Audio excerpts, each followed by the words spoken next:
Olá pessoal, boa tarde. Tudo bem com vocês? Mais uma live aí, nutrição no diabetes, começando agora, né? Peso corporal, as repercussões desse peso corporal na nossa saúde, principalmente aí no controle da glicemia, né, da taxa de açúcar no sangue, como parte do tratamento do diabetes. Então, só retomando um pouquinho, né, da semana passada, eu comentei, aliás, aí, traduzindo, né, o peso corporal, primeiro a importância da gente monitorar o nosso peso corporal, primeiro de balança mesmo, uma balança simples aí, quem tiver balança em casa, ou tiver uma balança numa farmácia ali próxima, confiável, que dá pra gente estar sempre monitorando no mesmo horário, né, semanalmente, quinzenalmente. É importante a gente definir alguns períodos aí dentro do nosso mês para acompanhar o peso corporal, se possível, sempre no mesmo horário. O horário da manhã é o melhor, né? Quem tem balança em casa tem a possibilidade de pesar sem roupa, antes de se alimentar, em jejum, né? É o peso mais correto que a gente tem aí. Só que esse peso corporal é importante, além dele, o monitoramento é importante, mas além dele, é importante a gente unir algumas variáveis. Aí sim eu coloquei lá no feed, né, a respeito da live, algumas variáveis como as circunferências, né, pela própria roupa a gente consegue sentir ali o cinto que precisamos alargar um pouquinho ali, a gente está colocando ele num furo diferente. O short, a saia das mulheres aí, que já não tá conseguindo ficar tão larguinha, folgadinha. O botão da calça, né, que tá apertando um pouquinho mais. Vestido para as mulheres, a camisa para os homens. Tudo isso são variáveis, todas essas são variáveis importantes para a gente, ao longo de um tempo, saber se está mantendo ali mais ou menos uma faixa adequada de peso ou não. Quando a gente vai aferir outras medidas, né, a bioimpedância, atualmente muito mais utilizada do que as dobras cutâneas lá com o adipômetro, né, que a gente fica pinçando ali de tempo em tempo para tentar estimar a distribuição da gordura corporal, por meio de outras fórmulas, tentar identificar qual o nível de massa muscular, massa magra, que envolve tudo que não é gordura, né, mas aí a gente consegue separar quando é a massa muscular. A hidratação, o nível de hidratação, massa óssea. Então, na bioimpedância a gente consegue, aquelas que são mais completas, né, desmembrar bem aí a informação do peso total ali da balança. E o padrão ouro, que a gente tem hoje, o mais utilizado, é de alto custo, mas ainda assim, eu pelo menos vejo com mais frequência, né, do que em estudo científico, por exemplo, que tem lá água duplamente marcada, tem outras formas mais acuradas, né, de avaliar a nossa composição corporal ou a tradução do peso da balança. A gente vê mais na prática clínica, mesmo sendo de alto custo, o médico, né, as endócrinos com quem eu trabalho, às vezes solicitam para alguns pacientes que me tragam, até na primeira consulta eles já trazem, né, a densitometria de corpo inteiro, que é o famoso DEXA. Hoje em dia os laboratórios, boa parte deles, se não a maioria, já disponibilizam não só a densitometria óssea, mas são outros feixes, né, da medicina nuclear, lá os raios, né, que são usados para densitometria óssea. Por meio de outros feixes lá de raios, né, da medicina nuclear, a gente consegue determinar outros tecidos corpóreos que não só o tecido ósseo, né? Tecido gorduroso, tecido muscular, a gordura visceral. Então esse é o padrão ouro. Mas a gente tem outras formas aí de aferir da melhor maneira possível essa composição corporal para tentar traduzir. Por quê? Eu dei o exemplo, né, na outra live, duas pessoas que têm o índice de massa corporal, né, o IMC, semelhantes, são pessoas da mesma faixa etária, mesmo sexo, se a gente for comparar, né, a genética do sexo masculino e feminino é diferente. Então, pela composição corporal de cada indivíduo, mesmo dentro de um IMC igual, se um indivíduo X é atleta, vive do esporte, né, a profissão dele é o esporte, e o outro indivíduo é mais sedentário, trabalha em escritório, né, o estilo de vida é diferente, a gente vai ver que a composição corporal é completamente diferente. Então, o indivíduo do exemplo que eu dei X, que é o esportista, né, ou o atleta, ele trabalha boa parte do tempo dele, 8, 10 horas do dia treinando. Então, esse IMC é traduzido numa composição corporal mais alta em massa muscular. Ao contrário do outro indivíduo que eu dei de exemplo, que trabalha mais em escritório, que acaba sendo um percentual de gordura ali, uma distribuição de gordura corporal maior.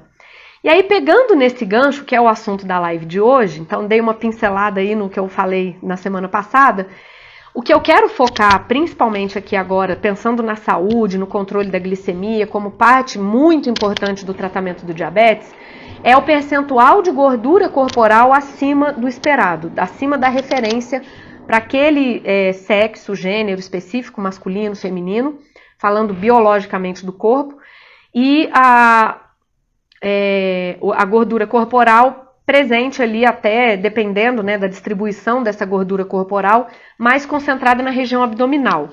Então vamos imaginar um peso corporal acima, um IMC lá de 30, né, tá saindo da classificação de sobrepeso, entrando na classificação de obesidade. Inclusive tem 2 perguntas aqui da semana passada, que está aqui na tela do meu computador, que eu acabei não respondendo por esse problema de internet que eu tive. Vou procurar tentar traduzir a pergunta e falar um pouquinho a respeito disso, mas uma pessoa que tem um IMC aí saindo do sobrepeso, entrando na obesidade, né, um IMC de 30, por exemplo, com uma circunferência abdominal acima da recomendação, existe referência para homens, existe referência para mulheres. Então, homens, por exemplo, a recomendação que a gente tem é que sejam abaixo, essa medida, né, da circunferência da cintura. Não é a circunferência abdominal, tem alguns pontos diferentes ali, né? Seria a medida um pouquinho acima do umbigo, né? Bem próxima ali das vísceras mesmo, do fígado, do pâncreas, né? Da parte inicial do intestino, do estômago, da saída ali do estômago, que é onde acontece a digestão, principalmente, né? Intestino delgado, que é a primeira porção do intestino. Depois eu coloco algumas imagens no feed, só para exemplificar algumas coisas importantes aí que eu vou falar. Então, se é um homem, a recomendação é que essa circunferência mais alta ali da cintura esteja abaixo de 94. São 2 pontos de corte, né, na verdade. 94 para baixo é um baixo risco cardiometabólico. O que significa isso? Um baixo risco para alterações metabólicas, como no caso a glicemia, né, o controle da glicemia. Então, pode estar relacionada essa medida e esse risco maior para esse distúrbio ou essa alteração metabólica, pode estar relacionada a um pré-diabetes e até um diabetes futuramente, se esse indivíduo carregar uma herança familiar, por exemplo, para o diabetes, né? Então, essa primeira medida para os homens de 94 é um primeiro ponto de corte ali, né, para fator de risco, ou para um infarto, ou para um AVC, né, que são as doenças crônicas não transmissíveis, né, que a gente tem aí da vida moderna. De 94 para os homens até 102, acima de 102, é um segundo nível, um segundo ponto de corte ou um segundo fator de risco maior para essa gordura ali visceral que a gente chama, né? Então, para o homem é 94, 102, para as mulheres 80 a 88, né? Então, vamos imaginar um indivíduo que já tem uma primeira classificação aí do peso corporal, do IMC entre 29 e 30, está entrando nos graus de obesidade, com um nível de circunferência da cintura acima, né, desses pontos que eu mencionei, e a gente começa a ver ali em outros exames, né, aí seria um terceiro ponto, então a gente pega o peso corporal, que vai dar o IMC junto com a estatura, né, a faixa etária, também coloco depois lá no feed. Então, peso corporal, a gente tem uma segunda variável que é o IMC, uma terceira variável seria a circunferência ali da cintura. Existem outras circunferências, pescoço, quadril, que a gente pode jogar em algumas fórmulas e também tentar traduzir aí essa distribuição de gordura corporal, como, por exemplo, a medida do índice de conicidade, que é o IC. Desculpa que vocês vão ouvir aí cachorro latindo, hoje eu estou em casa. Então, o índice de conicidade é uma outra estimativa que a gente tem para tentar traduzir a distribuição da gordura corporal. Então, seria uma outra variável, né? Mas pegando na sequência. O último aí, o último fator que é importante a gente olhar, eu costumo comparar como um quebra-cabeça, né? São peças que a gente vai juntando para montar o quebra-cabeça, a historinha ali clínica daquele indivíduo que a gente está avaliando. E aí, um último nível aí, uma última pecinha desse quebra-cabeça que eu quero mencionar, são os exames laboratoriais, tanto de sangue quanto exames de imagem.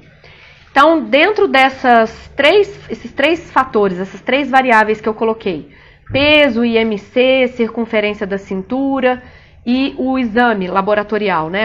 Por exemplo, um ultrassom de abdômen.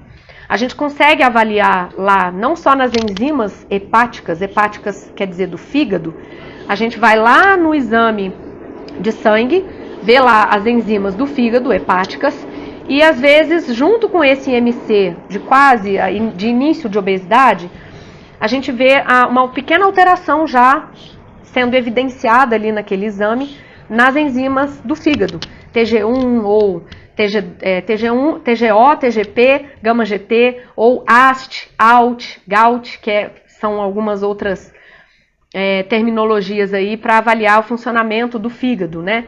E junto com isso o exame de imagem, que aí no ultrassom de abdômen total a gente vê lá fígado com discreto ou moderado ou intenso, infiltrado lipídico, quer dizer esteatose hepática, né? É um acúmulo de gordura no fígado, dentro do fígado.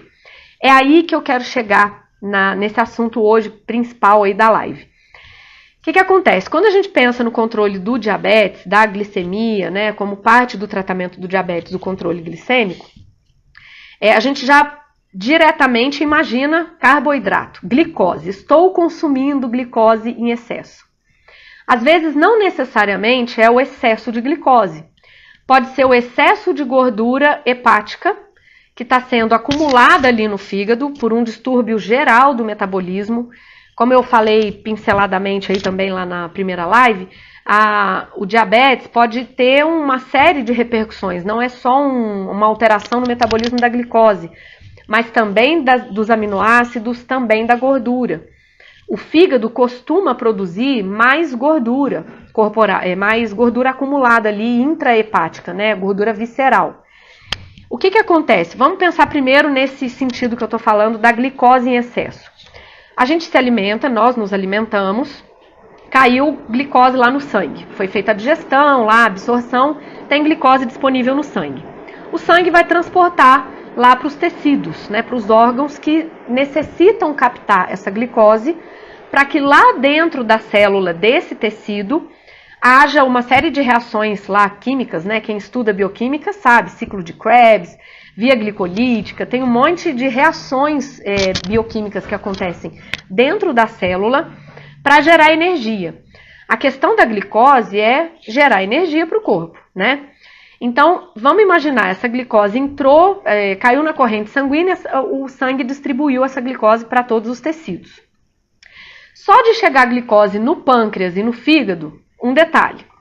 Depois eu posso aprofundar mais para frente em outras lives, porque, como eu falei no início, é um assunto muito extenso. Para essa glicose que está lá na corrente sanguínea entrar de fato dentro da célula, imagina aí um círculo, né, que é a célula lá fechadinha com a membrana celular. Para que essa glicose de fato saia do sangue que está lá fora da célula e entre na célula, existem alguns mecanismos ali que são dependentes da ação da insulina. O pâncreas e o fígado são dois órgãos aí centrais do metabolismo que tem um tipo de transportador lá que se chama GLUT2, que não é dependente da insulina, ou eles são independentes da ação da insulina. Então, entrou glicose no pâncreas, precisa que isso aconteça, para que esse seja o estímulo para o meu pâncreas produzir e liberar insulina, que é um hormônio, existe a insulina endógena, né? Se eu tô falando do metabolismo sem ser das pessoas que têm o diabetes, que estão com essa parte metabólica aí alterada.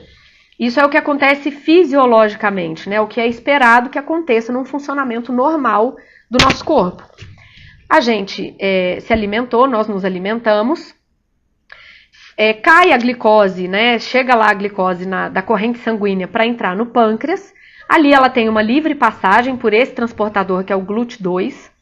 E aí a célula pancreática vai captar essa glicose, vão acontecer algumas reações ali, tem alguns mecanismos ali que são até, inclusive, dependentes de dois minerais, do potássio e do cálcio. Então, olha a importância da nutrição, e não só do ato de comer, que é a alimentação. Nós precisamos captar várias vitaminas, vários minerais, para que essa vitamina, esse mineral, participe de reações que são dependentes dessa vitamina e desse mineral. Então, até para esse metabolismo da glicose, é necessário que nessa entrada da glicose lá no tecido, né, do pâncreas, no fígado, só dessa glicose entrar por esse transportador GLUT2, que não depende da insulina, as reações que vão acontecer ali são dependentes do cálcio e do potássio. Então, a insulina, para ela ser liberada, vamos imaginar, entrou glicose, esse foi o estímulo para o pâncreas produzir a insulina lá nas células beta pancreáticas, são as células do pâncreas que são produtoras de insulina. O próprio pâncreas produz outros hormônios, por exemplo, o glucagon, que não é produzido pela célula beta do pâncreas, né? São outras células, porque o pâncreas é um órgão endócrino, né? Então, o que acontece? Entrou a glicose, teve o estímulo para a célula beta produzir a insulina, e ela precisa ser liberada lá para a corrente sanguínea. O sangue vai transportar não só a glicose, mas também a insulina, para que olha como a natureza é perfeita, né? Primeiro tem que ter o estímulo via alimentação, e esse estímulo é que gera a produção da insulina. E ela vai sair lá na corrente sanguínea, junto com a glicose, vai cair na corrente sanguínea, para chegar nos outros órgãos, nos outros tecidos, que aí são dependentes da insulina. Se a gente for pensar no tecido muscular ou até no tecido adiposo até algumas décadas atrás, a gente imaginava que era só um tecido inerte, né? Ele não era ativo, ele era só um tecido de armazenamento lá de gordura. É a maior reserva que a gente tem energética no corpo, né? É o tecido adiposo, porque a energia está ali acumulada na forma de gordura.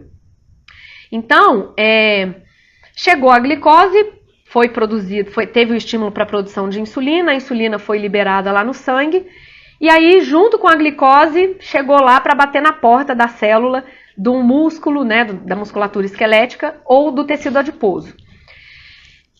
Para acontecer a entrada de fato da glicose, pensa, glicemia, taxa de açúcar no sangue, né? A glicose está lá na corrente sanguínea. Existe faixa adequada ali da glicose, está circulando aí na corrente sanguínea. 70 a 99, uma glicose em jejum, né? Ela sobe para até 140 no pós-prandial. Então, como eu estou dando um exemplo aqui da refeição, vamos imaginar um café da manhã. Acordei, medi minha glicose no sangue, minha glicemia, estava lá 80, 90, né? Valor adequado para uma glicemia em jejum. Aí eu me alimentei, depois do processo de digestão, absorção, até 2 horas depois do início dessa minha refeição, minha glicemia foi sendo liberada lá para o sangue, foi aumentando na corrente sanguínea, chegou até 140. Isso é o normal que acontece com todos os indivíduos, né? Então, essa glicose está lá disponível, vai percorrer aí todo o corpo, vai chegar lá no tecido que está precisando dessa glicose, né? O tecido muscular, por exemplo. Vamos pensar no tecido muscular, que é ali onde tem a nossa usina produtora de energia, que é a mitocôndria. Todo mundo passou pela escola, lá atrás, na biologia, na época das ciências, né, do ensino fundamental, existiam lá as organelas celulares, né? Alguém aí pode lembrar, se quiser comentar. Tem uma das organelas que é essa arquitetura toda dentro da célula, é a mitocôndria. E ela é uma organela especial lá no músculo. O músculo tem bastante mitocôndria e é possível que nós aumentemos o nosso número e melhoremos a função das nossas mitocôndrias com o exercício físico. O exercício físico é fundamental. Roberto Doro aí está sempre falando sobre o exercício físico no controle da glicemia, né? Depois eu vou falar um pouquinho no final aí da live especificamente sobre isso. Mas por quê? Essa glicose que está lá disponível para a musculatura usar, a função principal do músculo ali é fazer o movimento, né? Então, quando a gente está se exercitando, essas mitocôndrias estão a todo vapor trabalhando. É ela que vai captar essa glicose, vão acontecer uma série de reações em cadeia ali dentro da célula, e essa mitocôndria vai transformar essa glicose em ATP, que é a molécula energética, né? É uma moeda de energia que o nosso músculo tem para as funções dele. Então vamos pensar, né? Se o meu músculo, por um lado, tem bastante mitocôndria e tem boa capacidade de captar essa glicose do sangue e transformar em energia, quanto mais no sedentarismo a gente está, menos necessidade de glicose a gente precisa, certo? Nosso corpo é uma máquina. Então, quanto mais a gente usa dessa máquina, por isso dos atletas, né, terem uma necessidade energética muito elevada, eles trabalham com o esporte, né, eles sofrem até lesões e, enfim, tem que se recuperar no mesmo dia para um outro treino, às vezes no mesmo dia ou na manhã do dia seguinte, né? Então, a demanda, o uso do corpo é muito alto. A demanda energética desse público, especificamente, é muito elevada. Então, eles necessitam de uma carga maior de glicose, de ATP, de energia. Quem está mais no sedentarismo, não está nem praticando atividade física nenhuma, né? A recomendação, só lembrando aí que o Doro a gente sempre vai procurar trazer aí as recomendações, para a gente não ser considerado sedentário, 100% sedentário, ter um mínimo de exercício físico aí na nossa vida, nós devemos praticar 150 minutos de exercício na semana. Então seria 3 dias aí por semana de 50 minutos ou 5 dias de 30 minutos, né? Esse é o ponto inicial aí. Ou se a gente for traduzir isso, o exercício físico é quando tem ali um movimento programado. Vai ter durante um período aí, uma duração determinada de tempo, um movimento sendo executado de forma mais intensa, com uma duração maior. A gente está preparado só para fazer aquele exercício naquele momento. Se a gente for pensar na atividade física, que são os números de passos, é o quanto a gente se movimenta durante o dia, seria revertida aí essa recomendação para, no mínimo, 8.000 passos, né? Para os idosos, 7.000. Para os adultos, 8.000 a 10.000 passos por dia, aí não é por semana. Então não é uma coisa tão simples aí da gente alcançar, né? A gente tem que estar o tempo inteiro vigiando o quanto de movimento eu fiz hoje. Existem os reloginhos hoje que contam os passos, né? O pedômetro. Então seria uma forma aí da gente monitorar o nível de exercício físico e de atividade física que a gente está desenvolvendo naquela semana. Então, quanto menos necessidade, quanto menos a gente usa a nossa musculatura, menos necessidade de glicose ou de energia a gente tem. Então, esse é o ponto-chave para a gente desequilibrar o nosso peso corporal, certo? Vamos imaginar que a gente está se exercitando pouco, né? Está fazendo pouca atividade física. Estou aí trabalhando, né, no escritório ou em atendimento aí de consultório, igual eu, em alguns dias, né, de forma mais intensa. Então, eu estou mais sedentária em determinados dias da semana. Naquele dia, eu preciso de um mínimo ali de energia, de glicose circulando no sangue. Só que, como eu falei lá na primeira live inaugural aí da minha parceria junto com o Doro, existem inúmeros fatores aí que fazem a gente buscar o alimento. A gente não come só para sobrevivência, não é só fome física, né? A gente tem fome hedônica, que é de vontade. Tenho vontade de comer, bateu aquele cheirinho do bolo assando, nossa, eu amo bolo, vou lá comer o bolo. Meu vizinho está fazendo um churrasco, que vontade de comer um churrasco.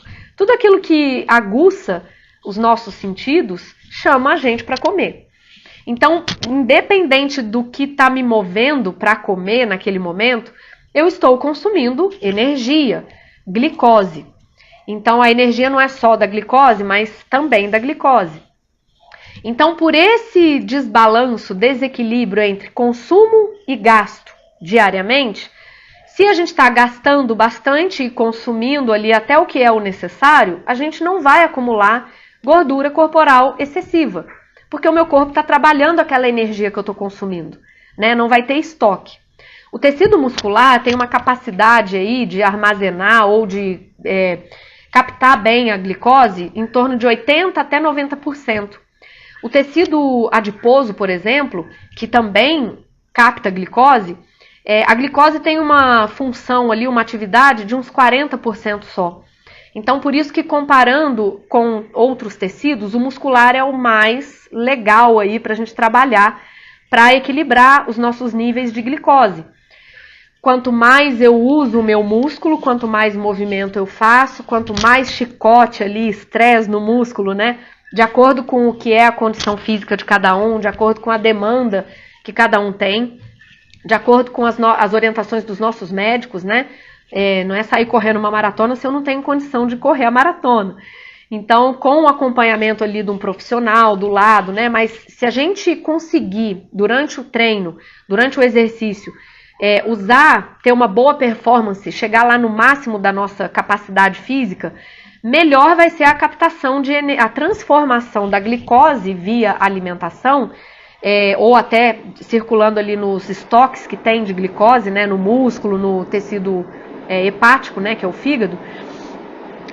A nossa musculatura vai estar utilizando tudo isso que a gente consumiu ao longo do dia anterior, ao longo do dia que a gente está, ao longo do contexto da semana, né? Tem dia que a gente come mais calorias, no outro dia a gente come menos, e assim a gente vai equilibrando nosso balanço energético, a nossa balança entre consumo e gasto calórico. Precisa ter esse equilíbrio para que não gere um excesso de substrato para o nosso corpo.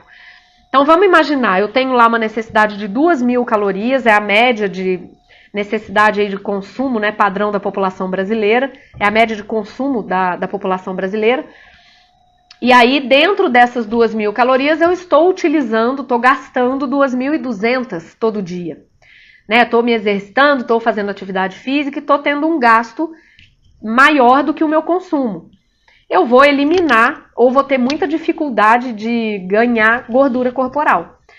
O estoque ali de gordura vai fazer com que eu emagreça, porque a conta não fecha. Nosso corpo precisa das 2.200 calorias, mas a gente está fornecendo só 2.000 calorias. Então, esse balanço energético negativo, que a gente chama de maior gasto e menor consumo, faz com que o nosso corpo use aquela energia de forma adequada, não precisa estocar. Ao contrário, estou consumindo 2.200 calorias todo dia e estou gastando 2.000. É igual a poupança do banco, né? Tem um pouquinho ali, um adicional, um superávit calórico todo dia que meu corpo precisa fazer alguma coisa com aquilo. Então, se isso se torna constante, esse balanço energético agora positivo, meu consumo está sendo maior do que o gasto, ao longo de um mês, ao longo de um tempo, nunca é da noite para o dia, nós vamos armazenando isso no tecido maior que a gente tem de reserva energética, que é na forma de gordura. Então, quando tem esse excesso de gordura corporal, inclusive acumulada lá no nosso fígado, que é essa circunferência abdominal aí, como eu falei no início da live, né, acima dos pontos aí de referência, ou já sendo sinalizado no meu exame de imagem, ou até no exame de sangue, né, pelas enzimas do fígado, que tem uma alteração ali hepática, né, do fígado, por conta dessa gordura ali, esse é o detalhe principal. Quando a gente fala do diabetes, do controle aí da glicemia, de manter a minha glicose no sangue adequada, constante, a insulina que vai estar agindo lá na periferia, lembra que eu falei que o tecido muscular e o adiposo, por exemplo, precisam da insulina para captar a glicose? Por quê? Porque o mecanismo de transporte de glicose ali nesses tecidos, né, no muscular e no tecido adiposo, são dependentes de um outro transportador. Enquanto o pâncreas e o fígado possuem, por exemplo, tem outros locais aí no corpo, né, de livre passagem da glicose. Retina, por exemplo, né, os nossos nervos, né, a parte das terminações nervosas, os rins, o cérebro. A glicose tem livre passagem também. Então, por isso depois a gente fala um pouquinho em outras lives das complicações que o diabetes pode trazer. Então, ali, nesses órgãos que eu dei o exemplo, a gente tem um tipo de transportador. No caso do pâncreas, do fígado, eu citei o GLUT2, né? Lá no tecido muscular e adiposo, por exemplo, existe um outro transportador que é o GLUT4. E esse é um transportador dependente de insulina. A glicose só vai entrar na célula para ser transformada em energia se esse transportador estivesse comunicando bem com a insulina. A insulina está lá na membrana da célula, existem receptores ali. Então é quando a gente fala que aquela célula, né, aquele tecido, tem uma boa sensibilidade para a ação da insulina. A célula vai reconhecer a insulina de forma adequada, é igual o mecanismo de chave e fechadura, né? A membrana da célula está fechadinha, a insulina chega, se liga ali num receptor específico para a insulina, e aí a portinha da célula abre para a entrada da glicose lá dentro da célula. Quando a glicose entra ali e tem o transportador GLUT4, esse transportador vai captar a glicose e as reações vão acontecer. Qual que é o problema? O que acontece? Esse mecanismo, a gente consegue trabalhar bem, algumas medicações inclusive atuam aí em receptores, né, ou até em resposta a alguns hormônios, né? Depois também falamos melhor sobre medicações. A Sheila Luiza colocou aqui no comentário, né, que você está usando aí o glifage e o ciprofibrato, né, Sheila, para o controle, né, da sua glicemia. Na verdade, o glifage, que é a metformina, age num sistema diferente do ciprofibrato, né? O ciprofibrato vai atuar lá nas gorduras, né, no triglicérides, por exemplo, para ajudar no controle das gorduras. Lá vai atuar em outros, vai ter outro mecanismo de ação diferente aí do glifage, da metformina, que vai atuar no fígado ali em alguns receptores, né, para que aquele tecido melhore a captação de glicose, né? Então, você está colocando aqui que a sua glicose, né, a sua glicemia não está abaixando, né, mesmo com dieta e com o uso do glifage e o ciprofibrato.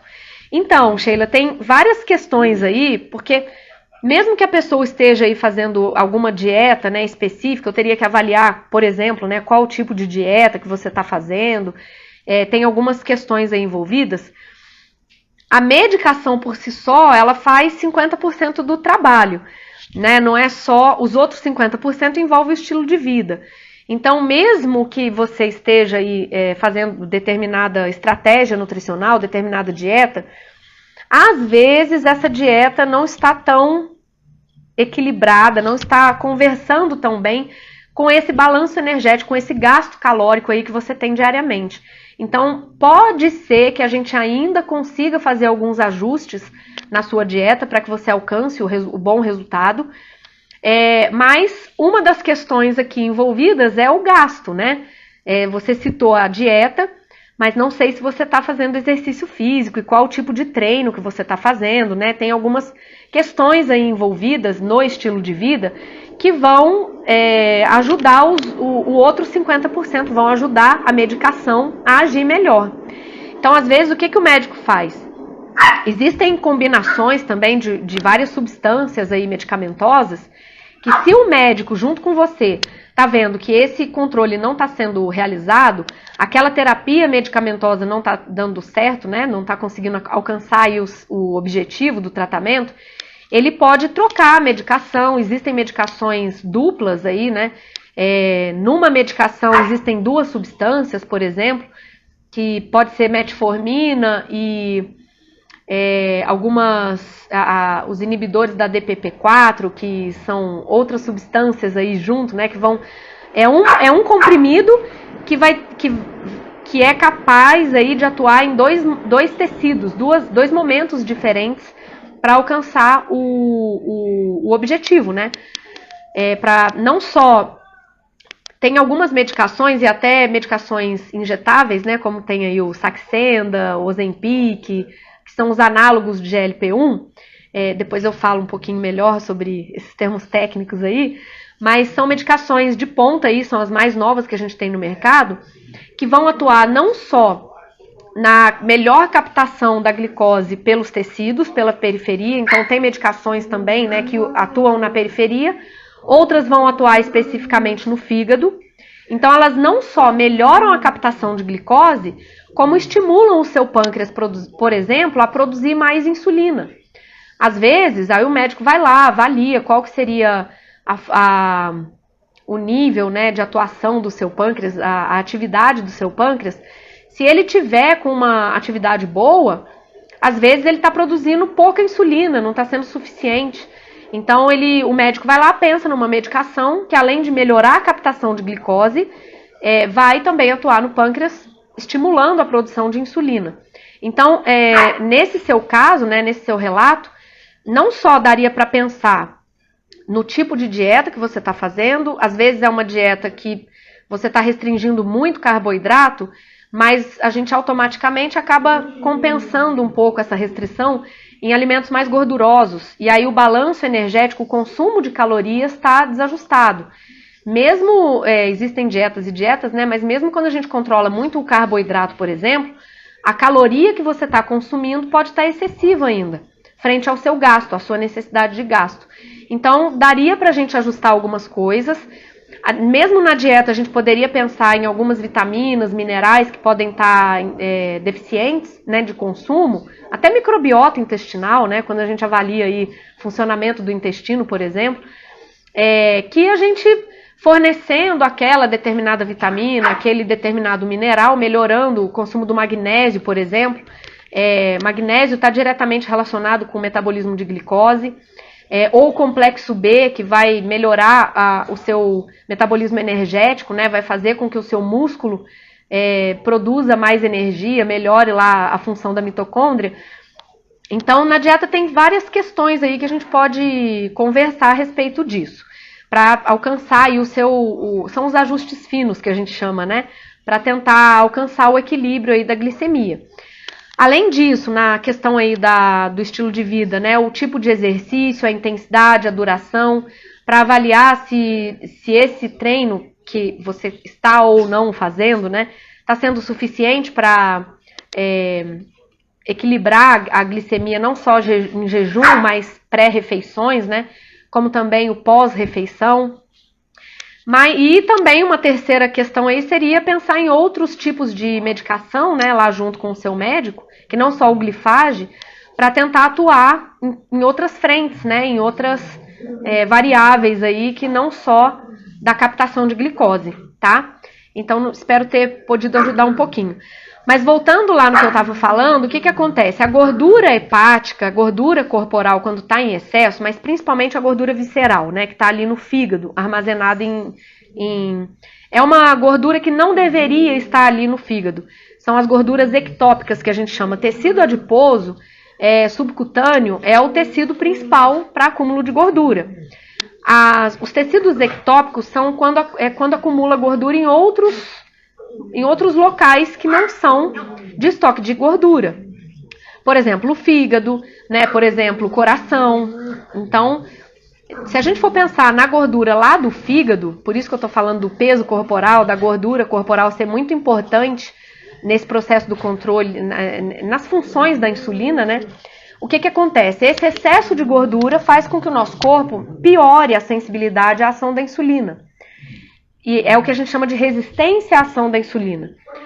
A questão do diabetes não é só pensar no controle da glicose, no consumo do carboidrato, mas mais ainda, mais importante do que isso, é entender como que a gente pode melhorar a sensibilidade à ação da insulina. Né? Não só a insulina endógena, que é a que o nosso pâncreas está produzindo, assim como a insulina exógena. Mesmo quem está no tratamento do diabetes, seja tipo 1 ou seja o tipo 2 que está sob terapia insulínica, né? Essa insulina que está sendo aplicada nosso corpo tem que estar sensível para ela agir. Senão, mesmo a insulinoterapia não consegue alcançar o objetivo do tratamento, não consegue promover um bom controle de glicemia, né? Então, o que ajudaria a gente a melhorar a resistência à ação da insulina? Porque a partir do momento que a gordura está ali acumulada, a insulina, primeiro, não vai exercer uma de suas funções, tem várias, mas uma de suas funções que é limpar o sangue da glicose, jogar lá dentro da célula onde ela vai agir, né? Isso é muito fácil da gente identificar no exame de sangue também. Quando o médico pede a curva insulinêmica junto com a curva glicêmica, né, que é uma simulação de uma refeição lá no laboratório, ou quando o médico pede a insulina em jejum e ela vem elevada, né, acima de 10, 12, 13 unidades lá por decilitro, qualquer que seja a unidade que o laboratório traz de medida, quando ela está acima dos níveis de referência, isso mostra pra gente que o pâncreas está em trabalho excessivo, ele está sobrecarregado, ele está produzindo mais insulina do que o normal. Isso caracteriza a resistência insulínica também. Quer dizer que a insulina está chegando lá na periferia, a célula do músculo, do tecido adiposo não está reconhecendo essa insulina, e aí eles devolvem um estímulo lá, né? O órgão ali está o próprio cérebro, né? Joga lá uma informação para o pâncreas, pâncreas, produz mais insulina aí porque a glicose está aumentando no sangue. A gente está percebendo que essa glicose via alimentação aí, ou estoques de glicose que foram liberados, a glicose que está ali disponível no sangue não está sendo captada. A célula continua com fome, né? Um dos sintomas que a gente tem quando o médico começa a suspeitar, ou até a equipe toda começa a suspeitar do diabetes. A pessoa está perdendo peso de forma involuntária, aí vai lá fazer o teste de ponta de dedo, está 300 de glicemia, 400, né? Porque a célula está sinalizando que ela precisa do combustível dela de energia, da glicose, mas essa própria célula não está reconhecendo essa glicose. Por que não está reconhecendo a insulina, na verdade? Ela não recebe a glicose porque não reconhece a insulina. Então, quando a gente começa a trabalhar na resistência à ação da insulina, às vezes a gente não precisa nem preocupar se a pessoa está consumindo muito carboidrato. Eu, pelo menos, né, vou primeiro estimular, incentivar esse indivíduo. A gente vai trabalhar em conjunto para reduzir a resistência insulínica. Uma das primeiras questões aí que a gente pode, de cara já, né, combater a resistência insulínica é o exercício físico. Se a gente puser o músculo para trabalhar a nosso favor, o músculo é um dos únicos tecidos do corpo, se não for o único, capaz de melhorar a sensibilidade à ação da insulina. Esse transportadorzinho lá, que é o GLUT4 que eu falei, que está lá na célula do músculo, o exercício físico não só aumenta as mitocôndrias, né, faz com que a gente potencialize a ação da mitocôndria na captação de glicose e transformação dela em energia, como também melhora o transportador de glicose que tem lá dentro, que é o GLUT4. O exercício ajuda a aumentar o número de receptores de GLUT4, ajuda ele a funcionar melhor e, além de tudo, o músculo ajuda a captar, a limpar aquela glicose que está disponível no sangue. Existe um pacotinho de glicose interno ali na célula muscular, que é o glicogênio, né? É um pacote de glicose, mas esse glicogênio é usado mais para a duração do exercício, digamos que da metade para o final. Inicialmente, o tecido muscular vai captar aquela glicose que está no sangue. Então, de imediato, espera-se, né, que aconteça isso. Às vezes, existem algumas situações que o exercício faz com que aumente a minha glicemia, né? E isso aí o Doro já falou em alguns momentos. Quem quiser dar uma pesquisada no feed aí do canal, né, do perfil, o Doro explica muito bem sobre isso. Mas o esperado é que o exercício vá captar aquela glicose do sangue, transformar ela em energia para o trabalho que está sendo executado ali, para o movimento, né, para o treino. Então, ele já ajuda a reduzir, a limpar essa glicose do sangue de uma forma mais eficaz. E depois, nas horas subsequentes do exercício, e até ao longo do próprio exercício, né, na duração desse exercício, a musculatura vai degradando esse glicogênio que está ali. Mas tudo isso só é feito, toda essa harmonia, né, dentro da nossa orquestra sinfônica, que é o corpo humano, todas as reações que acontecem, são dependentes da sensibilidade à ação da insulina. Uma das funções da insulina, por exemplo, é inibir a produção de gordura pelo fígado. A insulina ajuda, os cachorros hoje estão em sinfonia aqui do lado também. Mas a arquitetura lá do fígado, né, quando a gente pensa na produção ali de gordura do fígado hepática, uma das funções da insulina é inibir esse processo de formação ali de gordura do fígado. Nosso fígado gera menos gordura ali dentro, né, produz menos gordura. Então, quando a gente tem uma boa sensibilidade à ação da insulina, essa insulina vai agir de forma adequada e o meu fígado vai ficar menos gorduroso, né? É um segundo fator aí que a gente consegue melhorar a resistência à ação da insulina. O primeiro deles é o exercício, de imediato. O segundo é fazer com que esse fígado seja limpo de gordura ou produza menos gordura. E aí, no processo de emagrecimento, a gente consegue também limpar a gordura visceral de uma maneira mais eficiente, assim como o exercício também limpa a gordura visceral. O exercício não só capta a glicose, como limpa ali a gordura visceral, né? E aí o fígado consegue a atuação da sensibilidade ali no fígado, da insulina, a atuação da insulina, né, ali no fígado, vai ser mais sensível. O fígado não vai produzir tanta gordura ali, né, que é a lipogênese que a gente chama. Existem reações de formação de gordura, que é chamada de lipogênese, o termo técnico. Então, uma das funções da insulina também é inibir a lipogênese. E isso ajuda no trabalho da limpeza do fígado gorduroso, né, da resistência insulínica. Então, emagrecimento seria um segundo fator aí de atuação nessa resistência à ação da insulina, tá? E claro, por último, a gente também tem aí dentro da alimentação o consumo do carboidrato, né? Se a gente conseguir equilibrar que esse carboidrato consumido seja de fato utilizado, tá vendo como são várias pecinhas do quebra-cabeça? Se a gente conseguir controlar, contrabalancear o consumo do carboidrato e a qualidade desse carboidrato consumido, ajustar a quantidade dele com a proteína, né, com a redução da gordura também alimentar, a gente consegue melhorar a captação ali dessa glicose. A glicose não vai estar em excesso circulando no sangue, com menos proteína, menos gordura, por exemplo, né? E a gente, equilibrando esses 3 macronutrientes, a gente consegue também melhorar a sensibilidade à ação da insulina. Imagina, a gente consumiu glicose, parte foi usada pelo corpo naquele momento, parte foi estocada, continuou chegando glicose, né? Parte foi estocada na forma de glicogênio, que tem no fígado, no músculo, como eu falei, e ainda continua chegando glicose. O corpo tem que fazer alguma coisa com essa glicose, né? Às vezes sai na urina, a gente vê lá no exame de sangue, né? O rim está trabalhando em excesso, por isso a gente urina muito quando a glicose começa a aumentar no sangue.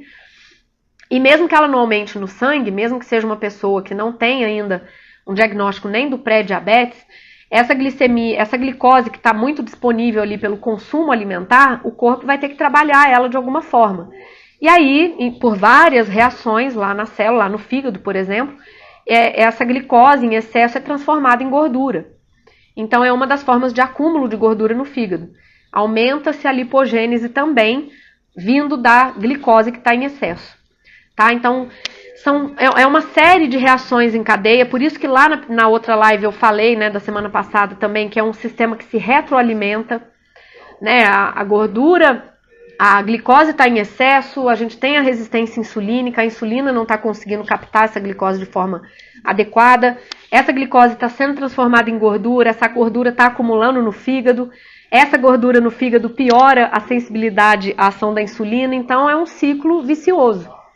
Que a hora que a gente começa a equilibrar tudo isso, gastar a glicose pelo exercício, emagrecendo, melhorando a qualidade da alimentação, controlando ali o equilíbrio do consumo do carboidrato, da proteína e da gordura, tudo funcionando de forma equilibrada, a gente está trabalhando a favor do nosso corpo para melhorar a sensibilidade à ação da insulina. E aí, quando ela começa a agir de forma adequada, a gente vai ter todas as funções dela, todos os benefícios da insulina, inclusive atuando no nosso cérebro.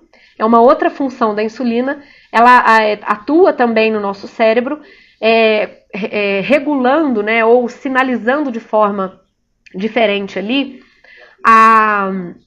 os mecanismos de fome e saciedade. Né? Então ajuda a gente a saciar. A insulina agindo da forma correta, né? A insulina sensível, nosso organismo trabalhando bem as funções da insulina, até menos fome ou menos vontade de comer alimentos hiperpalatáveis, que são lá os sistemas de recompensa do nosso cérebro, até isso tende a melhorar. né, só de melhorar a sensibilidade à ação da insulina. Tamanha a importância da gente pensar ali na resistência como um efeito indireto, talvez, no controle da glicemia e no tratamento do diabetes, né? Então, tem uma série de questões aí. Tem uma pessoa que colocou aqui, né, no comentário, tem uma aluna que tem resistência à insulina e não é diabética. Pois é, isso acontece muito. E começou a treinar e está melhorando. Isso aí, perfeito. Quando a pessoa não está em treinamento, né, e me busca lá, começa no consultório, né, a primeira consulta, a primeira coisa que eu falo é isso. Olha, dá para ver aqui no exame, na sua avaliação corpórea, no seu IMC, em todas aquelas pecinhas que eu falei na live passada, que a gente suspeita aí que você tem uma certa resistência insulínica. Até, inclusive, eu não mencionei, mas junto do exame de sangue existe um fator lá calculado, né, que a gente calcula, ou o próprio laboratório já traz, a maioria dos laboratórios já traz esse cálculo feito. Se a gente tem a glicose em jejum e a insulina em jejum, não precisa nem da curva insulinêmica, ou até a reserva de insulina do pâncreas, né, que é dosado lá pelo peptídeo C. São vários parâmetros aí que a gente consegue somar no estudo do metabolismo da glicose, que faz com que existe lá o Roma beta e o Roma IR. Esse índice também mostra pra gente qual o nível de resistência insulínica que a gente tem, se a gente tem. Então a gente começa a ver que quando emagrece, quando melhora a qualidade, quando controla ali o equilíbrio, né, dos nutrientes na alimentação, quando faz o exercício físico, e a gente vai depois de 6 meses, por exemplo, dosar de novo esses exames, a gente consegue ver uma melhora, desculpa pessoal, a gente consegue ver uma melhora também nesses índices, né, no Roma beta, Roma IR, tudo volta a funcionar da forma correta, da forma que o organismo espera que aconteça, né. Puxa vida, quase 1 hora de live já. Eu acho que as perguntinhas que apareceram aqui pra mim ao vivo eu respondi. Mas isso pode testar, pessoal. Faz a ponta de dedo, testa lá, né, quando começar a fazer o exercício, se você é sedentário ou se você já está em treinamento, vai comparando uma melhora que você dê na alimentação. Se você, junto com o seu nutricionista ou sua nutricionista, estão trabalhando para isso, né, para resistência insulínica, se vocês forem emagrecendo quando precisa reduzir gordura corporal, vocês já viram aí que o peso da balança não quer dizer muita coisa, né, é a gordura em excesso. Então, quando for trabalhando, precisa ter essa base para a gente, de fato, melhorar a sensibilidade à ação da insulina. E aí sim a gente consegue alcançar o controle da glicemia. Não é deixando de comer o carboidrato, mas é avaliando todos os outros fatores em conjunto para aí sim alcançar um bom tratamento para o diabetes. Certo? Combinado? Não esqueçam, né, se essa live, vou tentar gravar ela aí hoje, se ela serviu para vocês, se ajudou você em algum ponto aí, alguma questão específica, a entender melhor esses mecanismos, no feed, a hora que eu for colocar lá a live, eu vou colocar algumas imagens que exemplificam bem esse processo aí da captação de glicose pela célula, da resistência à ação da insulina, das funções da insulina. Se vocês acham que esse conteúdo foi legal, não esqueça aí de dar o seu like, compartilhar, o que for possível a gente fazer para ajudar quem se beneficia aí com essa live também. A gente está aqui à disposição no canal, eu, professor Roberto Doro, e na próxima sexta-feira a gente volta a conversar. E ao longo da semana, se forem surgindo outras perguntas também, eu vou respondendo com relação ao assunto da live de hoje. Tá bom? Mais uma vez, um ótimo carnaval a todos. Curtam bastante, com responsabilidade. Não esqueçam que o tratamento é a base de tudo. Não adianta a gente esquecer fingir que não vai ter o amanhã, né? É importante. Tudo é permitido de forma equilibrada. Aproveitem para descansar também e, novamente, na semana que vem, estamos aí para falar sobre o mundo, o universo aí que gira em torno do controle da glicemia, do diabetes e da saúde em geral, tá bom? Um abração, um beijo a todo mundo. Tchau, tchau, até a próxima.